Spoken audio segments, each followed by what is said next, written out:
Good evening, I'm Katerina Georgieva. Here's what's making news right now. It's coming, my dear.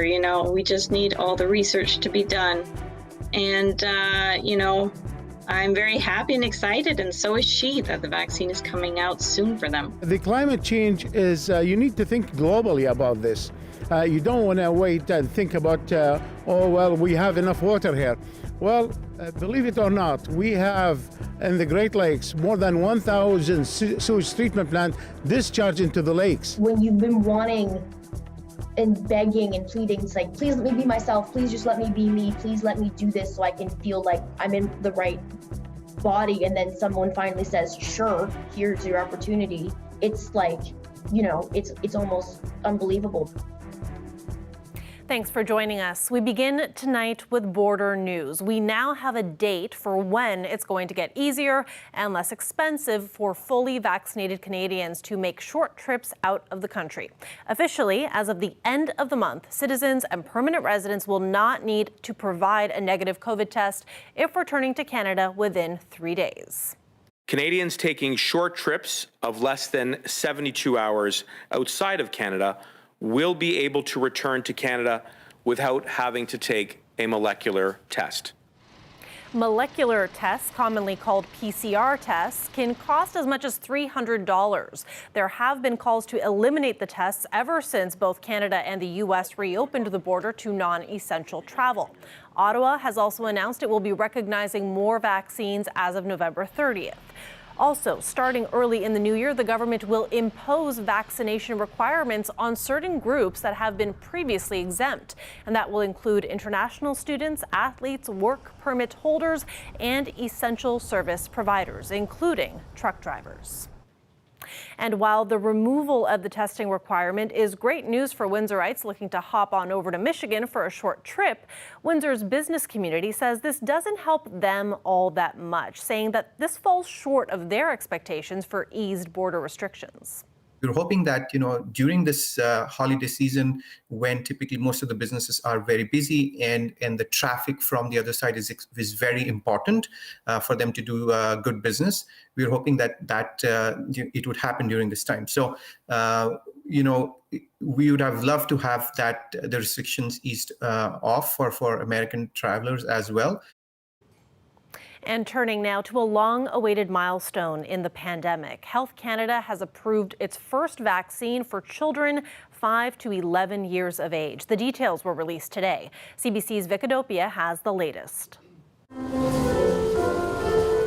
They're among the millions of young Canadians who, as of today, are eligible to get vaccinated against the coronavirus. Thank goodness. They have taken long enough to approve it.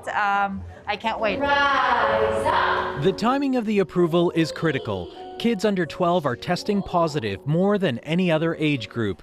Vaccination reduces their chances of getting sick and infecting others more susceptible to severe illness, a risk that's kept families apart. I don't have any family in Canada, and my children haven't seen any of their cousins. They haven't seen my grandmother. Health Canada confirms in a clinical trial, the Pfizer vaccine was over 90% effective at preventing COVID-19 in children between 5 and 11. The U.S. has already given more than 2 million kids that age their first shot, with no major safety concerns. The department has determined that the benefits of the vaccine outweigh the potential risks. Kids could begin getting their shots in just a few days. I can now confirm that Canada will begin receiving doses Sunday, with all the 2.9 million doses received by the end of next week. That's enough doses to offer a first shot to all eligible children in this country. Now comes the delicate job of persuading parents who are still unsure. In one of Toronto's least vaccinated neighborhoods, public health volunteers encounter questions and hesitation. So they're concerned about if it's kind of painful, or if they get fever or something, or how safe it is. They're also reminding parents this could help children return to normal. Then they can go to school and have less disruption in their lives. The last 2 years have been really difficult for the majority of kids. The National Advisory Committee on Immunization recommends extending the interval between the 2 pediatric doses to 8 weeks from Pfizer's recommended 3 weeks, which means children wouldn't be fully vaccinated until the new year. Vic Adopia, CBC News, Toronto. One Windsor doctor says she's relieved that young kids will soon be able to get vaccinated against COVID-19. And she's seen firsthand how distancing, restrictions, and virtual schooling have taken a toll on children. Her 9-year-old wrote her a note summing up her feelings. So she wrote, "Mommy, please find a vaccine for the coronavirus. I don't like it." She says that for her family, the vaccine approval brings her kids one step closer to normalcy. She adds that she's had patients who are parents express concerns, and the biggest one being about symptoms. She says she reminds parents that they need to make an informed decision. Meanwhile, COVID-19 is shutting down a Windsor elementary school for a week. The Windsor-Essex Catholic District School Board says due to increasing cases at St. Gabriel Catholic Elementary, the school will be closing for in-person learning. According to the board's website, there were 6 COVID-positive students, 2 positive staff. This is the 4th school in Windsor-Essex to be closed because of a COVID outbreak since the start of this term. Windsor police have made an arrest in a fatal hit and run that occurred last month. In late October, an 81-year-old Windsor resident was struck and killed by a pickup truck. The man's family made a public plea for anyone with information to come forward. Today, Windsor police said a 57-year-old Windsor man has been charged with leaving an accident scene involving death. Officials say many units collaborated to solve this case, calling it a tough investigation. We had a lot of ups and downs in this investigation, and a lot of situations where we thought we had the person, we had the car, and it just fell through. So there's a lot of ups and downs, very emotional for us, but it was we had some good closure. The family of the victim wrote a statement thanking the police and public, and police say the arrest at least offers them some closure. The first-degree murder trial in the death of a Windsor woman continued today. The Crown attorney spent much of the day attacking the credibility of the accused, at some point saying he was lying in front of the jury. And a warning to our viewers, this story contains details that you may find disturbing. The CBC's Jason Vio continues to follow this story, and he joins us now live in studio. So Jason, talk us through what happened today. Well, Jitesh Bogle is accused of intentionally killing 31-year-old Autumn Taggart on June 10th of 2018 after she was found dead in her apartment. Today, the Crown questioned Bogle's credibility, zeroing in on what the accused said happened following a drug deal that night. Bogle testified 2 drug dealers ran off with his cash and cocaine, and all of this happened right outside of Taggart's apartment. The jury has already heard that the female drug dealer said she put the drugs in her vagina, so when she ran off, Bogle testified he went looking for her, and the victim is not the same person as the female drug dealer he was searching for. So the accused says he was looking for the drug dealers who ripped him off. What does he say happened next then? Well, Bogle testified he may have climbed the balcony into the 3rd floor apartment of the victim. Bogle says he recalls Taggart screaming. He says he put his hands over her mouth and nose until she stopped and then performed CPR. But he testified he didn't recall anything else, or how he got into the apartment or how he left. Today, the Crown suggested that once Bogle was inside, he searched the victim's genitals for the drugs. He then replied by saying, quote, "That's disgusting, I disagree." When asked why he didn't call 911, Bogle said he feared prosecution and testified, quote, "Nobody would believe me, I barely believe me." The trial continues on Monday. Thanks for this, Jason. The CBC's Jason Vio live tonight. The City of Windsor unveiled the highlights of the proposed 2022 budget today. The total budget is almost $890 million, and it calls for a 1.9% tax hike. Dale Molnar has more. Much of what the city is spending for next year will go towards infrastructure. And so the increase is largely driven by the asset management plan, which is provincially mandated, and all of those dollars go into capital projects, which are really roads and sewer projects in the city. The rest of the increase is really related to police, to land ambulance, to community housing corporation, to the health unit, things that are largely outside of the control of City Council. The biggest expenditures in the operating budget are $280 million in the Health and Human Services Department. This will go toward employment, housing, long-term care, and social services. Much of that funding comes from upper levels of government. $16 million will be spent on subsidies for Transit Windsor. On the capital side, $47 million will be spent on infrastructure such as roads, sewers, parks, and community centers. Part of that will include rebuilds of Howard and South Cameron and Lausanne and County Road 42. The city will seek $25 million in one-time funding from upper levels of government to cover costs incurred by the pandemic. That $25 million is not covered in the proposed budget. City Council will begin deliberations on the budget on December 13th. If the tax hike is approved, the city estimates it will result in an increase of $59 on the average home. Dale Molnar, CBC News, Windsor. It's been 2 years since Louis Brady spoke to the CBC about his life as a transgender teen comedian in Windsor. Now the young comic is doubling down on his career as a comic and reflecting on what he's been through after our story with him first aired. And I think things have been changing a lot. Obviously, I am in college now, which is very exciting, and I'm currently attending Humber for their comedy writing and performance program. And I've grown up a lot, and a lot of things have changed with me transgender-wise, which has been very exciting, and a lot of new opportunities have come my way, specifically regarding comedy as well.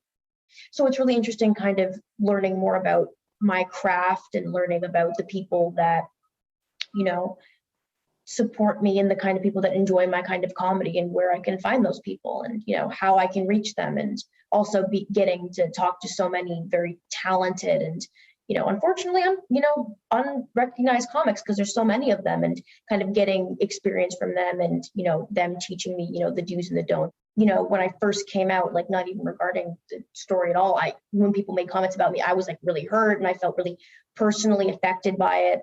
And then when that happened with the whole people commenting, you know, crude things underneath of the post, it hurt. It bothered me for like a week maybe, and then I kind of was just like, well, and then I kind of got over it, which made me realize that like I've grown a lot since, you know, I first came out, and I'm a lot more resilient than I used to be.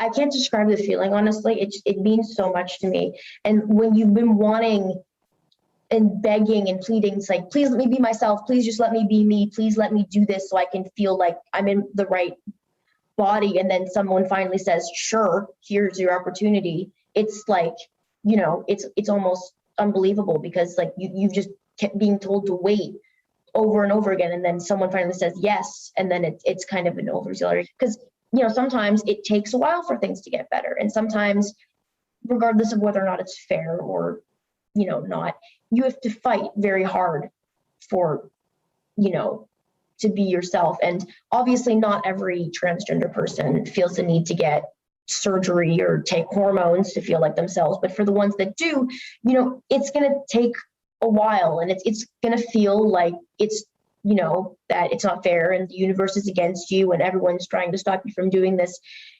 And those are fair, valid feelings. But, you know, honestly, if you, it really means that much to you and you keep fighting, it will happen for you. It's been 2 years since the city of Windsor declared a climate change emergency. It was largely symbolic, but meant to express a commitment to addressing the problem. Some advocates say some progress has been made, but not nearly enough. This as young people fiercely continue to push for action. Our young people really need to stand up against it, and we need to fight for it, because if we don't, we're not going to have an earth to live in. It wasn't our problem to begin with, but we have to do something about it, or else a day-to-day life in the future will be horrible. I work in an organization called the Windsor Essex Youth Climate Council. We try to deal with these things as much as we can, but it's just difficult because people don't want to do it. Partially just because people haven't, it's dealing with a thing that isn't immediately visible. It's an urgency being felt by many advocates in the community. I think that there are some glimmers of movement forward. For this local cycling advocate, there have been some positive steps toward Vision Zero to improve road traffic safety, plus some safe cycling initiatives. So that's really, really good news as well, that we're encouraging cycling. But we know that the most important thing that we can do is to encourage people to take public transit and to be active in their getting around the city. So other than that, we've not seen a lot. Another key issue, the health of the Great Lakes and our drinking water. The Great Lakes is 20% of the world's fresh water, and the impact of climate change is quite visible. He says Windsor already has a system in place to deal with toxins in the water, but more can be done because the risk goes beyond the water you drink. It will contaminate the ecosystem, including fish. And if you water your not gardens, the farms, with contaminated water, that's going to go into the food, into the agriculture products, and we're going to eat it. And third, the need to reduce emissions. Yeah, any plan or program put forward to this by the city, it's only as good as the amount of emission reduction that is accomplished. Of course, we just have come out of COP26 and really showed that we're far behind on meeting not only the targets that we need to meet in terms of scientific targets, but what we previously claimed we were going to do. So the city of Windsor really is asked to step up and do more, and it hasn't done that yet. As these advocates do their part, young people are also walking the talk. I've personally been donating to a couple of charities, like fundraisers, just online petitions and stuff like that. I am vegetarian. I am trying my best to cut down my meat intake because of the carbon emissions from the cattle. I have been taking public transit a lot more. I've been biking, walking anywhere I can. I try my best to reuse plastic that I use, or I buy compostable items instead of buying plastic. And it's not even just that individuals need to do things. It's the overarching power structures that refuse to make change because it affects the company's bottom lines, and change needs to happen or the world's going to end. And this isn't hyperbole. Let's take a live look outside there. It's been chilly, and I don't know about you, but I've officially retired all of my fall jackets, officially into that winter gear. When we come back, we will have Colette Kennedy with us for weather. We will also have the latest on the situation out in Abbotsford, BC. Stay with us.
Canadian Forces personnel and equipment are arriving in southern BC to help deal with the flooding emergency. One of the immediate priorities is dealing with the situation in hard-hit Abbotsford.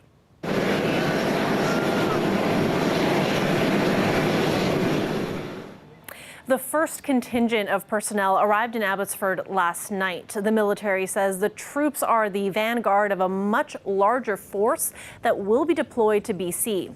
More troops and equipment are expected to arrive later today from CFB Valcartier in Quebec, and a convoy from Edmonton will also head out. Meanwhile, the search for more possible victims continues near Lillooet, where a woman's body was recovered earlier this week. 4 other people are still listed as missing in the area.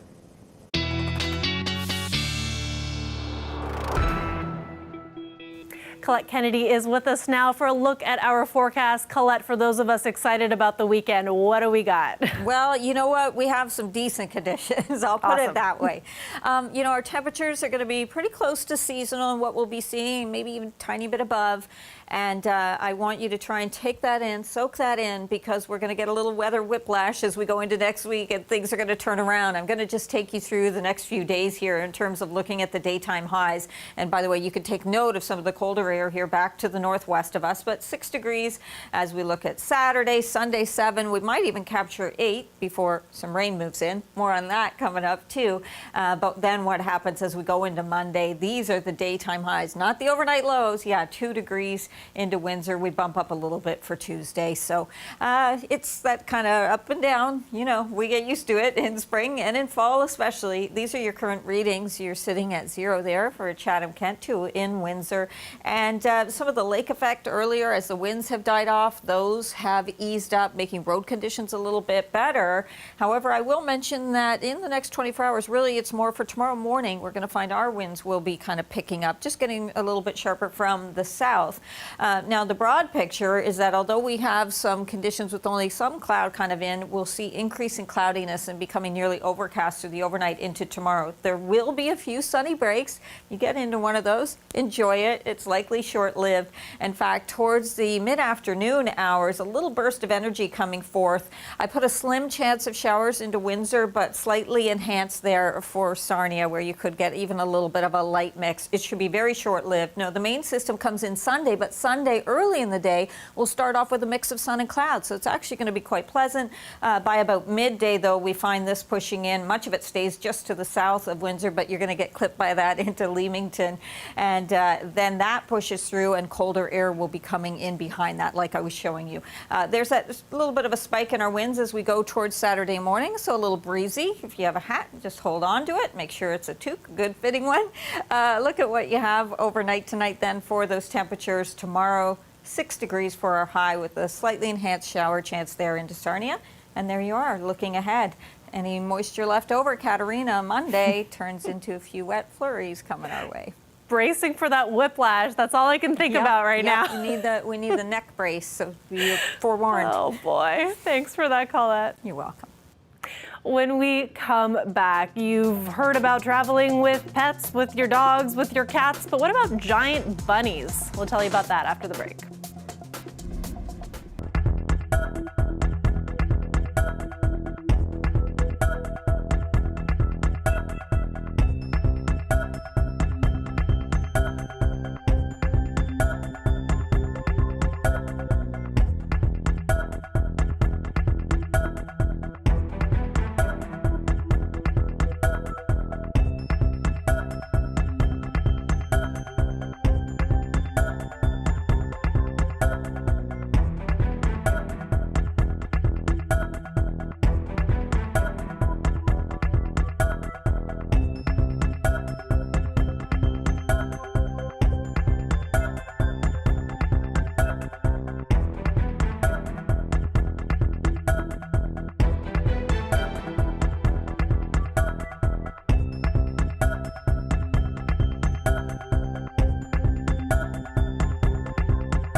A family who recently moved from Ontario to Nova Scotia brought all the usual things with them for a move, but they also brought something unusual: giant bunnies. Colleen Jones has that story. When Pierce Gray, partner Chris, and the rest of the family moved from the big city of Toronto to the tiny community of Clemensport, they packed their giant bunnies. These are continental giant rabbits, and now they live in this beautiful barn. Toronto living. This is very different than Toronto living. We have multiple buildings and lots of space, fresh air. There's Bjorn the Grey, Miss Paisley, the mama of these 10-week-old cuties, and Ragnar the Red-Eye. His head looks as big as yours. His little paws are sticking out. He looks like he's falling asleep on you. They are known as the largest rabbit in the world. How big do they get? Well, a lot bigger than the average dwarf bunny. The Guinness World Record is a 54-pounder. Pierce's love of continentals began about 5 years ago, impressed by their beauty and size. Squishy, winter teddy bear, Sasquatch, cute thing.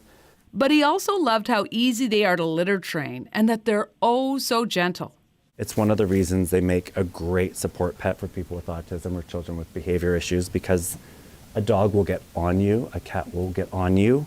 An adult rabbit will do this, and they're very intuitive to behavior and stuff. And a rabbit will tend to give you a nudge, a very gentle nudge with their head to say, I'm here, pay attention to me. These cuties even have their own Instagram page, Giant Canadian Bunnies. It's believed that they're the first continental bunnies in the province. The rabbits aren't the only unusual pets that live here. Black rooster right here on the ground. That is an Iamsamani. It's called a melanistic chicken. And then those three weird boys, they're the only of their kind in Nova Scotia. Those are called death layers. Hi, babies. Goose, goose. These are our Toulouse geese. Maud, Kathleen, and Lewis. Maud is the tiniest. Kathleen is the middle size, and Lewis is the biggest. But none of these guys are rocking an Instagram account, at least yet. While he does breed the rabbits, he's in no rush to sell his babies. When he's ready, it will only be to the right owner. He never wants to see these guys winding up in a rabbit rescue. Colleen Jones, CBC News, Clemensport. Now I want a giant bunny. That is it for CBC Windsor News. Thanks for watching and have a great weekend.